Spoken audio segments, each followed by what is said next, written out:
President George H.W. Bush that you all were, that is in your folder.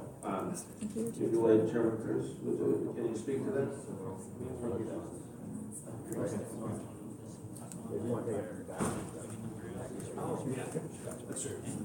So to be clear, our bylaws allow, it is always wise to bring a resolution through the committee, but our bylaws allow for direct submission of a resolution. This is a case where that allow us to be timely in the consideration of this resolution proposed by Mr. Cruz in his role as member of the body. So without objection, we'll take that up now. Mr. Chair, after the passing of President Bush last night, we talked, a few of us, and thought it would be appropriate to suggest a resolution. So I move adoption of the resolution in honor of George Herbert Walker Bush, 41st President of the United States. Okay. We have a motion and a second on this resolution. Any discussion on the resolution? Would you like to speak in favor of the resolution? Shall I read the resolve? That would be great. Since it's honoring, there isn't really an instruction. Actually, because it's honoring him, you may want to actually read the whereases as well.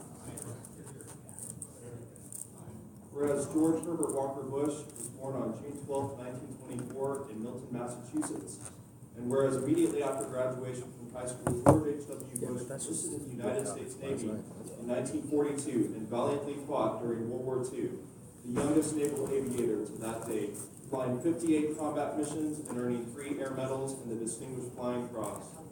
And whereas George H.W. Bush was married to Barbara Pierce Bush for 73 years, and during their admirable union had 6 children, George Walker Bush, Pauline Robinson Robin Bush, John Ellis Jeb Bush, Neil Mallon Bush, Marvin Pierce Bush, and Dorothy Bush. And whereas after graduation from Yale University, George H.W. Bush moved to the great state of Texas and successfully worked in the oil business. And whereas George H.W. Bush was a Republican pioneer in Texas as he became chairman of the Harris County Republican Party in 1963, ran for the United States Senate in 1964, and then was successfully elected to Congress from the 7th Congressional District of Texas in 1966, serving 2 terms.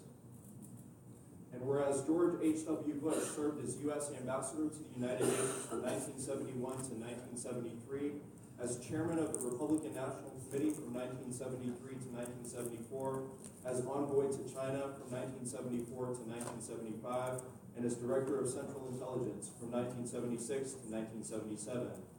And whereas George H.W. Bush was elected 43rd Vice President of the United States in 1980 and served with President Ronald Reagan for 2 terms.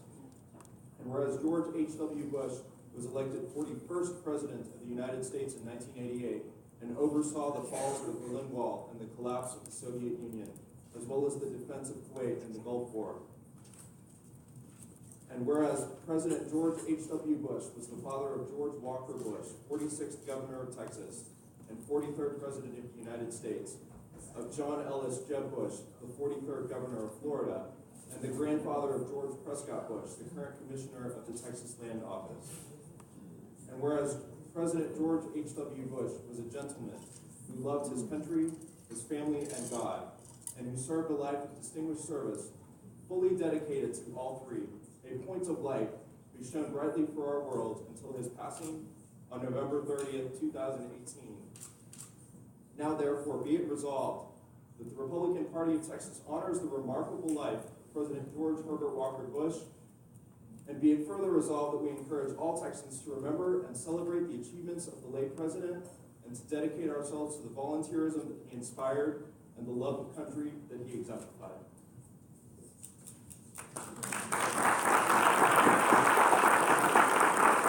President Bush's incredible service.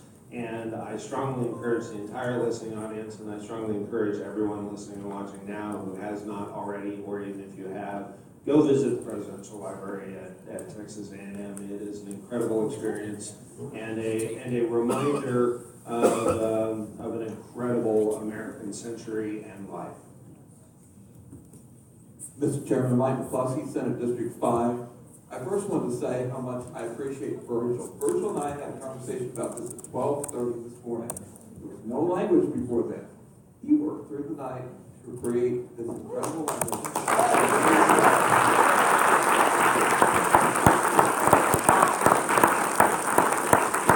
This is a real opportunity for us to reflect and have a coming together as a party and respect someone who gave so much service, not only to our country, but to Texas. He specifically served Texas. And I think we need to show that appreciation in a very big way from this body. Thank you. Thank you. Mr. Herbert. Mr. Chairman, J. Hills, SD11. First of all, my extended thanks to Chairman Cruz, who is a tireless, editor, wordsmith, servant leader for this very beautiful resolution in the celebration of one of America's greatest leaders. And the fun part about it, members, Mr. Chairman, is that President Bush absolutely loved Texas and loved Americans from all walks of life, from all beliefs. And it's truly a sad day, but it's also a celebration to celebrate one of our own. And the president's done so much. I remember as an intelligence professional coming through, I was just starting my life out and having him as my chief executive. And what he's done for our military, what he's done for our allies, and what he's done for our state. So thank you, Chairman Cruz, and most importantly, thank you, Texas, for having such a great president. I'm truly saddened on this day. Thank you, members. Mr. Chairman. Yes, sir. Randy Dunning, SD 16. I would like to move that we do this by acclamation.